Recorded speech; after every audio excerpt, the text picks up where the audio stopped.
Pinuk banget ketoke iki nek dirungokke iki jan jos. Sesapa ta, Truk? Oh alah. Leluhur.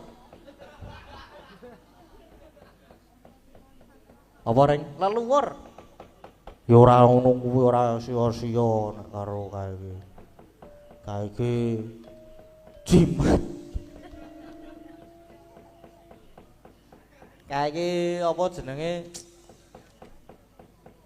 Pusaka padake. Artefak lho kuwi. Artefak iki saya tuwa meneh. Kuwi wis memasuki situs kuwi mung. Wis Truk, gek ndang Truk, gek kon nyekel mic kae iki. Kula nuwun Simbah. Nggih. Lho iki Nak Mas. lagi halus iki Kang Gareng. Heeh, lagi harus. Sekali-kali halus. Pripun kabare? Nggih, alhamdulillah sae. Nggih. Niki hawane rada adem. Rada adem. Nggih, butuh Nggih. kehangatan jane. Napa ajeng kula obong mawon? Maksude kemul. Oh, lah, Niki Rek. mboten gawa. Nek butuh kehangatan ki tak sumete. Ya artok slomot nganggo udut apa piye? Aja, langsung rek wae gek disumet. Didhawuhi napa niki? Didhawuhi supados ngobong menyan, Nggih. Apa? Ngobong menyan. Apa? Masrahke sajen, jawabi sajen. Kita anteni le atos durung metu atose. Sing di kangen iki nggon atose. Wis ratos ya, wis keyor. Ketoke atose iki nggo ngubengi reng. Heeh, kendaraan untuk kentekan bahan ndak nek kene-kene ditokke. Ning omah engko ditokke lah kok mung cerak to. Awak dhewe reng sing kentekan bahan. Ya ora masalah. Kita pasrahkan dalang jajarku. Ya putra Nuswantara.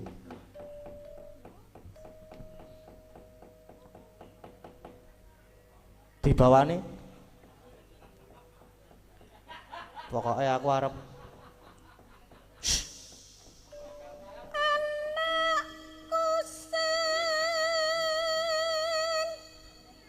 anak kucing.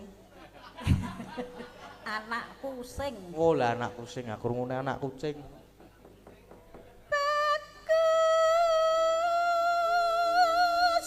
Pakus.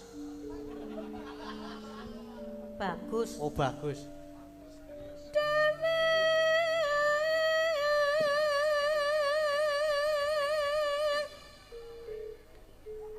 Besok pintar sekolah.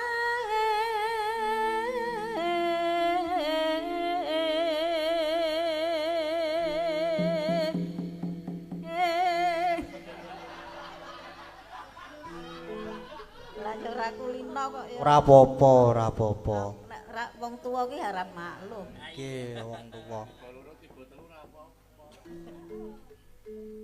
Yen wis bisa nyambut gawe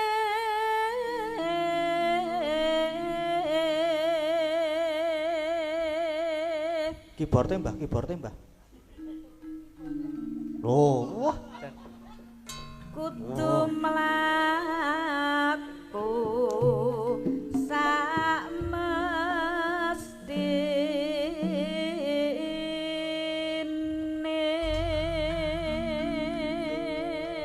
Wah. Alah. Matur nuwun, matur Mbah nuwun. Ya padha-padha. Iya. Apik. Ayo ya sih. Kepinuk. Ayo. P Kak nganu sapa jenengmu Reng? Nah, Kang Gareng piye? Sak lagu meneh. Oke, arep apa? Dika penutupan ta iki? Penutupan. Sing rada gumiak sithik. Apa? Prau layar sing pisanan pelok, engko sing loro slendro. Ngono. Iya. Oke. Saka kendang. Iya. Kur. Pelok terus pindah slendro. Ayo terus. Ayo.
Semarekoten prayetna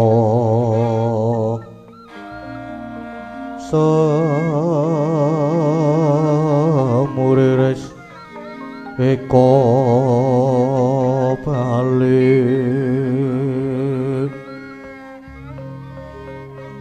titione gandayani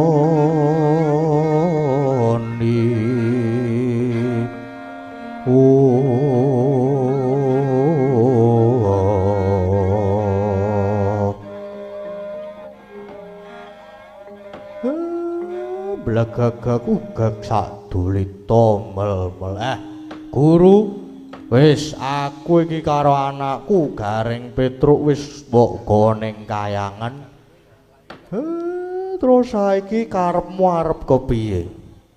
Nek perlu aku saiki tak lingguh ngisor lan malah nek perlu aku saiki tak basa karo Guru Waton. Kowe gelem minangkani panyuwune Bagong. Gelem maringke pelemper tangga jiwa lan jambu dipa nirmala. Piye Guru? Boten Kakang. Sampun ngantos kado ati kejeron penampi. Krana sasampunipun Kakang Semar lenggah wonten ing kayangan, kula malah lajeng rumaos getun geduwung dhateng sedaya lekas kula. Getun kepiye Guru? Inggih rumaos getun dhateng anggen kula sampun daksya dhateng Kakang Semar. Dosa menapa ingkang kula sandhang menawi kula ngantos wani dhateng kadang kula sepuh inggih Kakang Semar. Pramila Kakang, saestu kanthi tulus lair batos kula nyuwun pangapunten dhateng sedaya kalepatan kula nggih Kakang Semar. Kuwi apa tenan Guru? Inggih Kakang. Kula sampun ngrumaosi dhateng sedaya lepat kula lan kanthi tulus lair batos kula nyuwun pangapunten Kakang Semar. Ya wis wis lumrah sing jeneng sedulur ki terkadang kuwi sok gelut kuwi sok congrah. Lan gandeng kowe wis nglegono marang kaluputanmu ya wis tak apura. Wis tak apura ora dadi ngopo Guru. Matur nuwun Kakang. Gareng lan kita Petruk ulun wis luput. Ulun mundhut pangapura ya nala Gareng lan Petruk. Inggih. Sampun boten dados menapa pukulun. Kula nggih nyuwun pangapunten dening ngantos pasurayan kaliyan para dewa. Nggih pukulun. Kula yen lepat nggih nyuwun pangapunten. Guru, nek ngono iki mengko Bagong bakal tok paringi pelem pertangga jolan jambu Dipa Nirmala. Bab menika mangke gampil Kakang Semar. Nanging kangge nebus sedaya lepat kula, malah menika Kakang Semar nala Gareng lan Petruk badhe kula sugata supados ngraosaken pelem pertangga jolan jambu Dipa Nirmala. Monggo mangke dipun dhahar Kakang Semar. Ya tak trima Guru. Nala Gareng lan Petruk. Iki mongko malah arep disuguh pelem pertangga jiwa lan jambu Dipa Nirmala. Kowe ya dikeparengake melu ngrasake. Waduh, Truk. Awake dhewe ya melu disuguh pelem karo jambu. Wah, ya ndah enake kaya ngapa ya Reng ya disuguh darane para dewa iki. Sorote pandam sumula amadangi pasareyan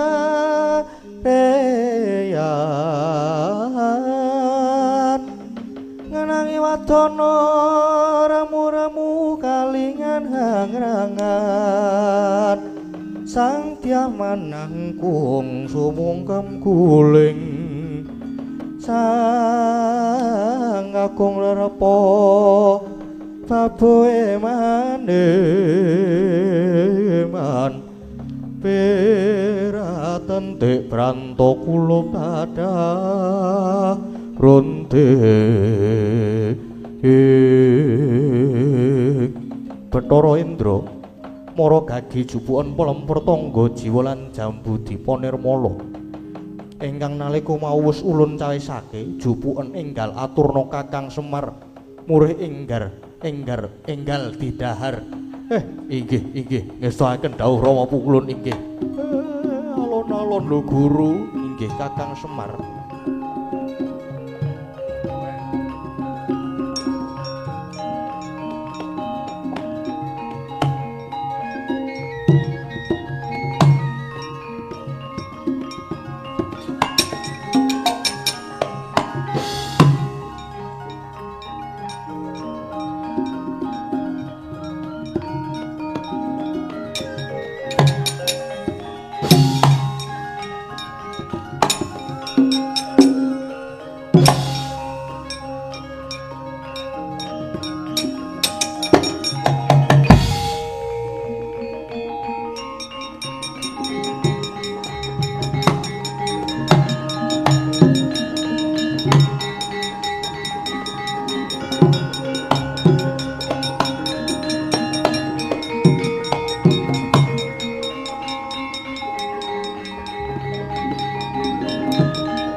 Pelem pertangga jolan jambu Dipa Nirmala sampun cumawis. Praita lan waspada Kilora Semar Badrana ing batos sampun prisa bilih pelem lan jambu menika sampun diiseni wisa racun lan guna desti. Parandene kangge nglegani lan nyobi dhateng Sang Hyang Jagat Girinata Kilurah Semar Naragaring lan Petruk tetep sami dahar pelem lan jambu dupi kadahar. Awit saking dayaning wisa racun sakala sairane sami ndrodhok semrepet manone plak Kapidara sami datan enget Purwadaksina.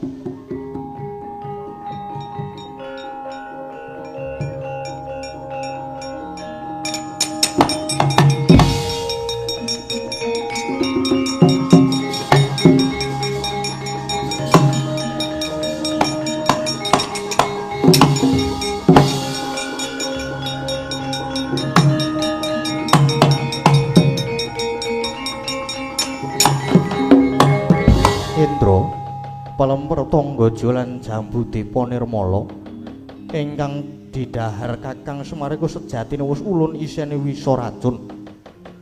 Mula bareng dipangan banjur padha semaput Indra. Mara gage Semar Gareng Petruk kuwi bandanen tumuli papan ki ana ing sapinggire kawah Candra Dimuka. Samengko ulun dhewe ingkang murba lan ulun ingkang nyemplungake ana ing kawah inggih Esa Gendhawa Rama Pukulun.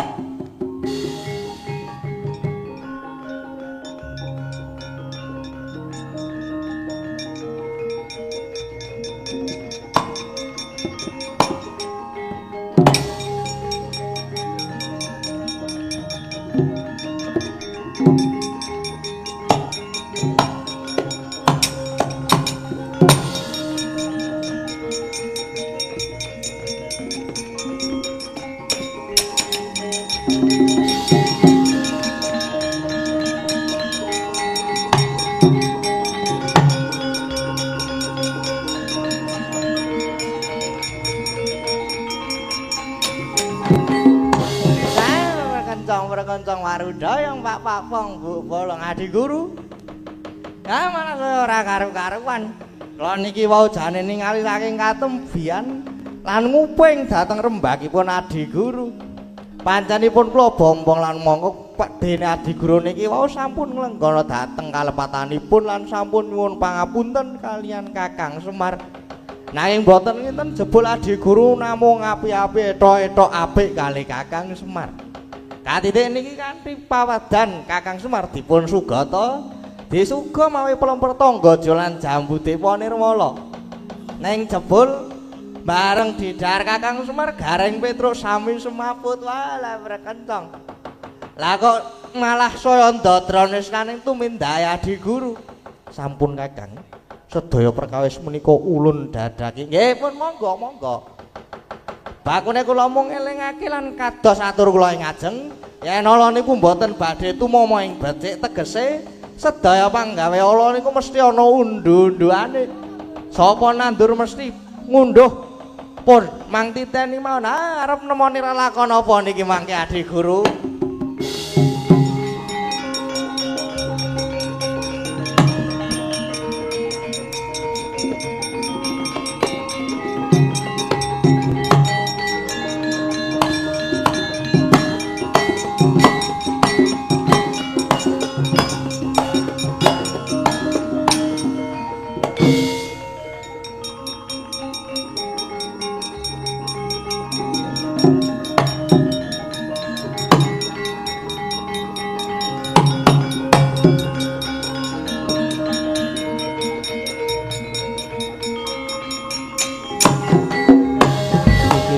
Ulun Arjuna inggih Pukulun munggah ana kayangan inggih badhe mbelane Punakawan Bagong. Kok jeneng kita ora basa marang ulun, ora perlu basa-basa nggo ngopo basa daerah po ora perlu. Sing baku aku munggah ana ing kayangan iki mung arep bebela karo Punakawan Semar Gareng Petruk Bagong supaya njaluk apa jenengane Palemper Tangga Jiwa karo Jambu Depa Nirmala karo Jambu Alas Kulite Ijo. Nulungkun dhisik mengko dhisik Arjuna. ora sakakean mengkon dhisik gelem menehke jambu alas karo pelem madu apa ora nek pancen ora gelem apa kowe wani marang lereteking jagat anu lananging jagat Raden Arjuna Sasrabawa ora wani sebab apa ayen pancen wani kake Patenono Raden Arjuna Patenono bulun Patenono pancen wani ayu gulat boxing ya wani apa arep tembak-tembakan aku ya wani boxing apa arep smackdownan wani aku ayo Bathara Guru aja mung meneng wae guntur geni guntur angin Tampanono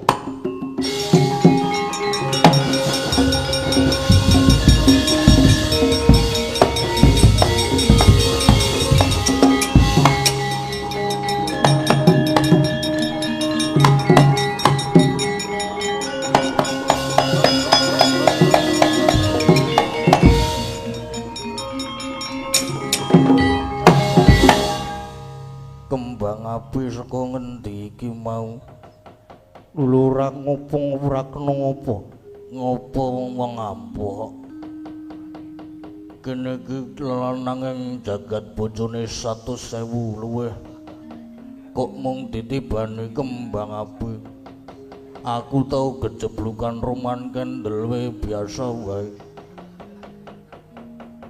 yen mangkono cis Trisula Tampanono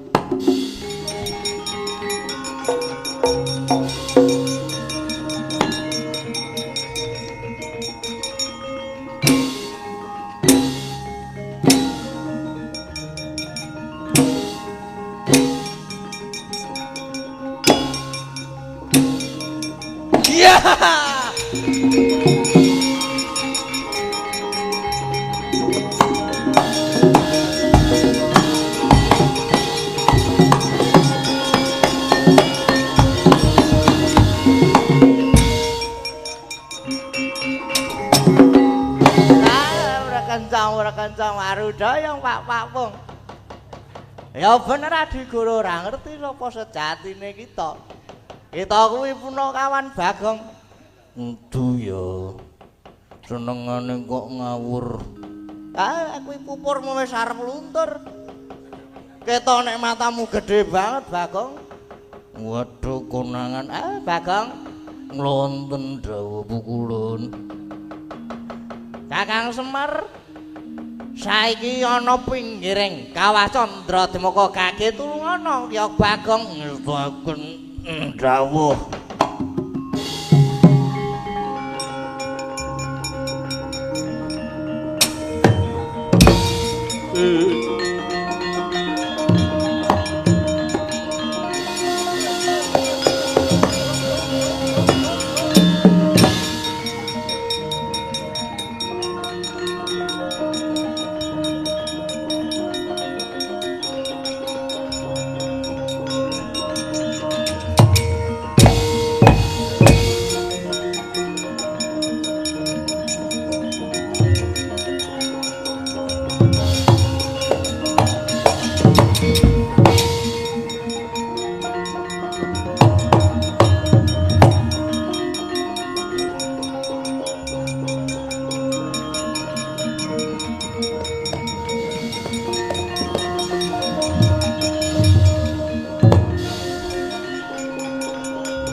Kakang Semar ana maling Kakang Semar tanging Kakang Semar Ndara Arjuna kula nyuwun pitulungan santai wae sik menengon dhisik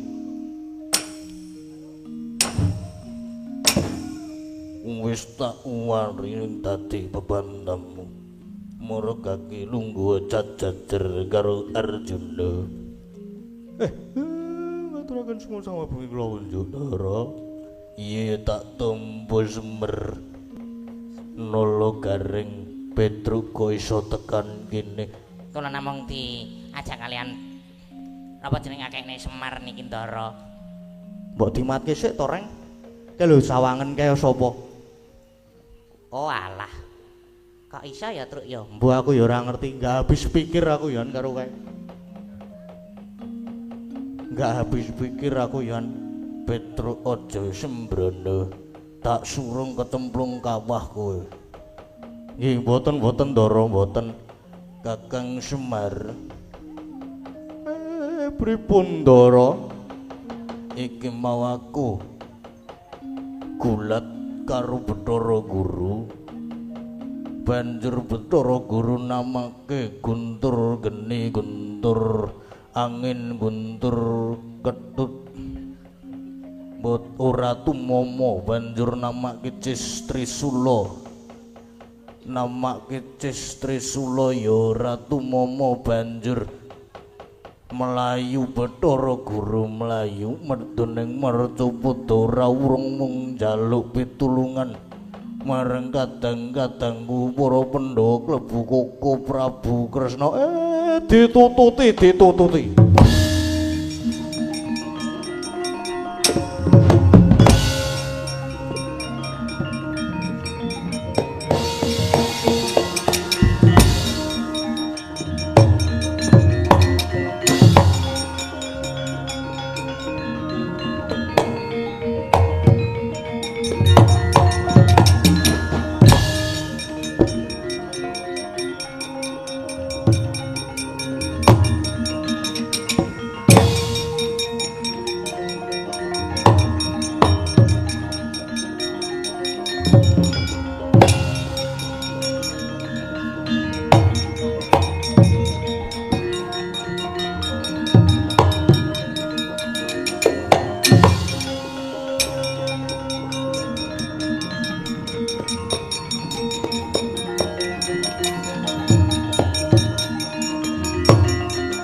Gonjang anjing lae klap-klapaton Renjang resang mawe gandrung Dimas Werkudara lan Dimas Arjuna mulane sawetara suwe Kakang Semar lan Punaka Narasiba caos kabar sing tak tampa jebul kalenggan iki Bagong duwe gegayuhan ya kuwi bakal mbangun desa wah yen kuwi pancen sing dadi pawadane wis ora dadi ngopo malah nek perlu ayo dibantu sautuhe eling ana wis ora iso diitung kabeh lelabuhane Semar lan Punakawan tumrap para Pandhawa inggih Prabu kula inggih badhe mbantu dhateng sedaya kabetanipun Bagong anggenipun badhe mbangun desa mengkono yai pancen ya kudu disengkuyung lan dibantu Kaki Kresna ulun tulungana nggih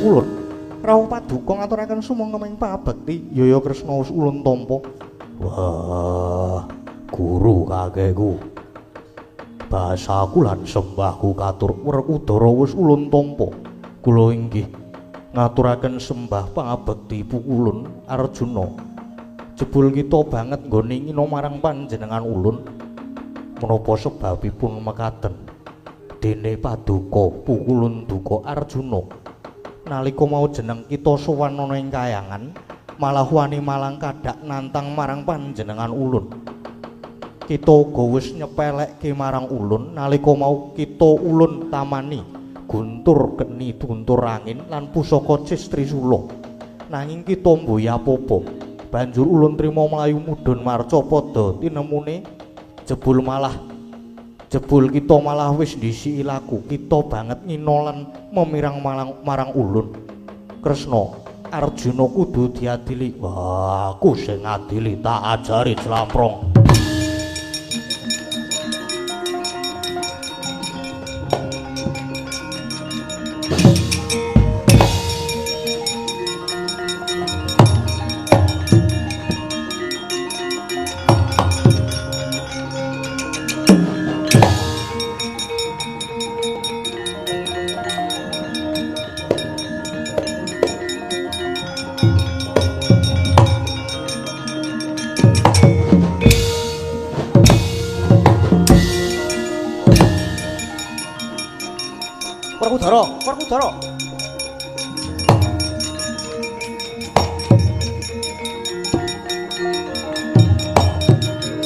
Werkudara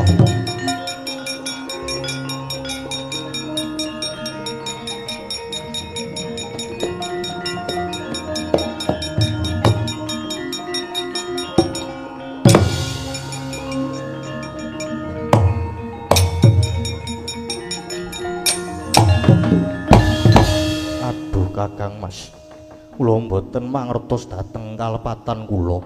Ngertos nampi duka lajeng dipun jembalani Kang Mas. Wis ben, kowe wis wani memirang guru kakekku nanging kula mboten rumaos Kang Mas. Rasa kakehan alesan. Werkudara sabar, wis Werkudara sareh. Werkudara perkara iki aja grusah-grusuh wis ben Clamprong wis kurang ajar. Ya, nanging perkara iki kudu ditaliti luwih dhisik ulun menapa prayoginipun dipun taliti langkung rumiyin. Mbok menawi pancen wonten Surya kembar ingkang ngembari Dimas Janaka Kresna Werkudara Arjuna. Yen jeneng kita mboya percaya ayo ulun kanthi munggah ana ing kayangan.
Bathara Guru bali munggah meneh.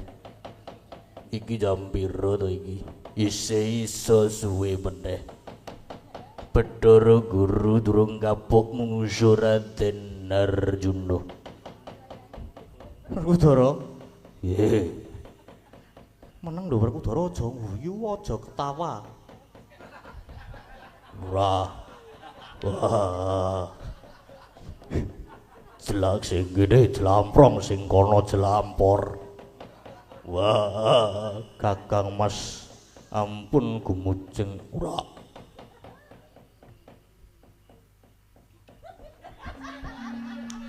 Werkudara. Piye? Aku ora kuat Werkudara, tak madhebono ya Werkudara. Ora kuat tenan aku Werkudara iki ndak guyu terus aku Werkudara. Wah, iya.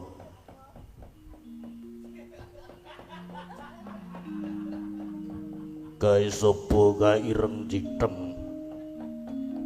Kae apa drideng Kakang Kuus?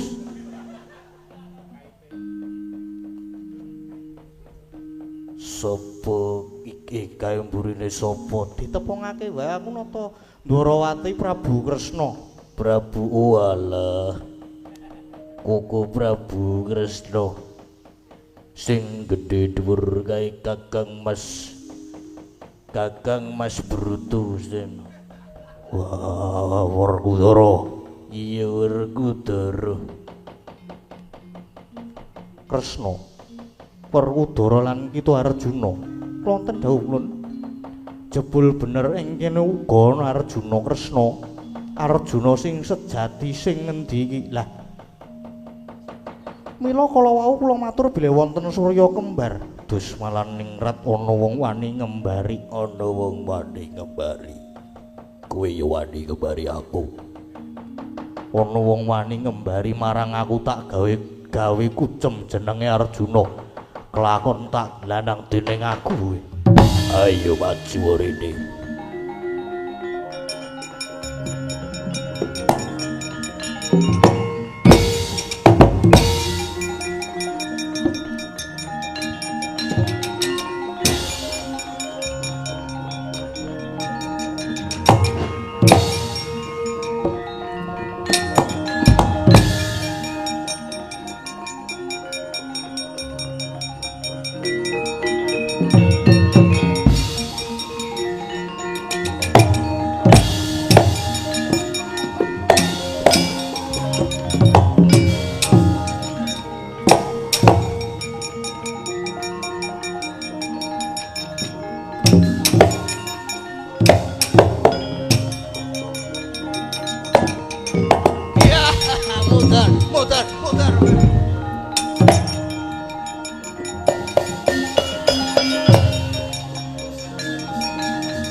Surubrata Jayabrata bagian padha-padha. Iki ana cah cilik iki sapa iki? Iki sapa iki? Wis kula niku Sanghyang Menang. Oh, iki nyuwun pangapunten Pukulun. Kok kula dereng salin Pukulun? Kuwi dudu. Kuwi agemanmu dhewe. Bagong Nggih, mengke kula salin ning mangke riyin. Pukulun. Boten nginten jebul paduka pukulun ingkang ngayomi dhateng Punarjuna ingkang sejatosipun menika Bagong, iya Guru. Pancen ulun ingkang ngemongi jagati Arjuna ingkang sejatine iki Bagong. Mula iki mau Arjuna kedadean saka Bagong pancen ampuh merga ulun ingkang ngemongi. Satemah jagat kita Bathara Guru dadi peteng merga kita guru pancen luput. Aduh, eyang pukulun. Kula ingkang lepat nyuwun pangapunten, Guru. Bagong Darbi gegayuhan bakal mbangun desa iku gegayuhan ingkang utama. Nanging malah mbok nggo pancatan nggon kita ngendih marang panguwasaning Semar, Guru. Coba saiki gagasen nggon moraleren ngreka daya kepengin mateni marang Ismaya. Kuwi nganggo tetimbangan sing kepiye? Eyang Pukulun. Krana rumaos sakit rosing manah kula, selaginipun Semar tetep gesang kula mboten badhe tentrem. Guru, yen kita rumangsa keganggu batinmu kuwi, apa Semar ya tau ganggu marang kita, Guru? Inggih. Kakang Semar karana Kakang Semar anggenipun ngiring para umat tumuju dhateng ingkang gelar jagat njalari para manungsa sami nglewar anggenipun nyembah dhateng Bathara Guru. Inggih kula menika eyang, jeneng kita ki ngaku sing maha kawasa. Ya ngono apa piye? Pangangkah kula inggih panjenipun mekaten Pukulun. Mencek saka waton ya ki kaya ngono kuwi. Kadowane kurang duga, tandang kurang tanduk, candak kurang tunduk. Ki ya kaya kowe kuwi, Guru. Sedheng ulun pribadi wae yen tanita ingkang dewak-dewake marang ulun, tartemtu bakal ulun candhet merga sifati mung kapinujon. Apa tok kira Sang Hyang menang ramamu Sang Hyang Tunggal. Lan kowe Sang Hyang Guru besok ora ana pengadilan saka Gusti Kang Maha Suci. Guru, yaktine jagat ora ana panguwasa tunggal kejaba mung panguwasaning Zat Kang Murweng Dat. Ya ke Gusti Kang Maha Agung, Gusti Kang Maha Kawasa. Bathara Guru, kula wonten dawuh lekas kita luput gedhe. Mula dimen duwe rasa tepa selira, dimen duwe reksa rineksa. Mulat sarira angrasani ing diri rasa rumangsa rumangsani lir jalma ngilu kaca. Apa prayogane saiki lakone diwalik dimen kita bisa ngrasake kaya ngapa rekasane dadi Semar pinangka dadi pamung. Guru saiki dadi Semar lan Semar saiki supaya dadi ratu-ratu ning dewa lungguh mapan ing kayangan. Aduh boten Pukulun.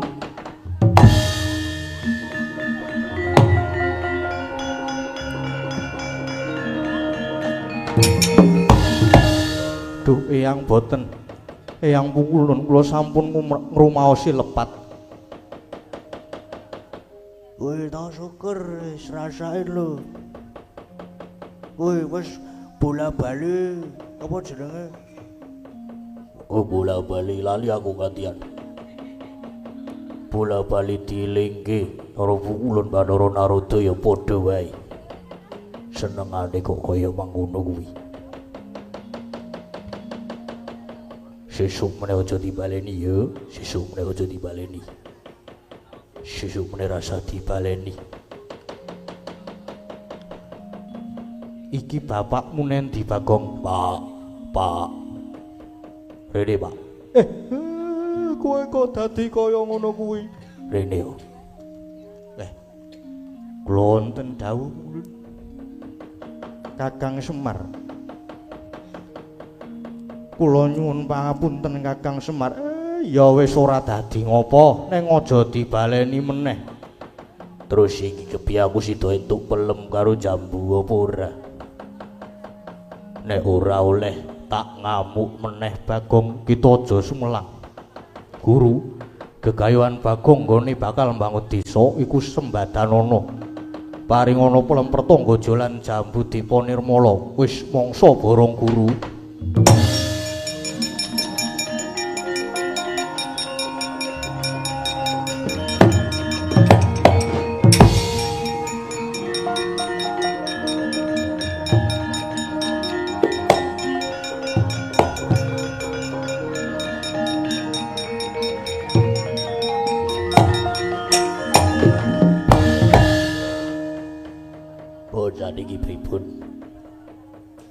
Salen sumuk aku. Pun saniki pripun? Tak tagih saniki. Le maringi pelem ya sing akeh, minimal 10 kilo. Wis cukup kuwi, mengko. Jambune 13 kilo. Monggo nek ora mene tak wadulke pukulun Sanghyang menang. Ya Bagong. Monggo ulun paringi Kakang Semar. Sepisan malih kula nyuwun pangapunten, monggo. Monggo Kakang kula aturi wonten kayangan rumiyin Kakang Semar. Ya Guru, ayo Guru.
Dina perang ngono kae Raden Werkudara maju, musuhe sapa? Sing arep jaluk Bagong ora kena bangun desa. Ngono kuwi sapa ora ana. Soale iki kok tumben Kurawa ora melu cawe-cawe.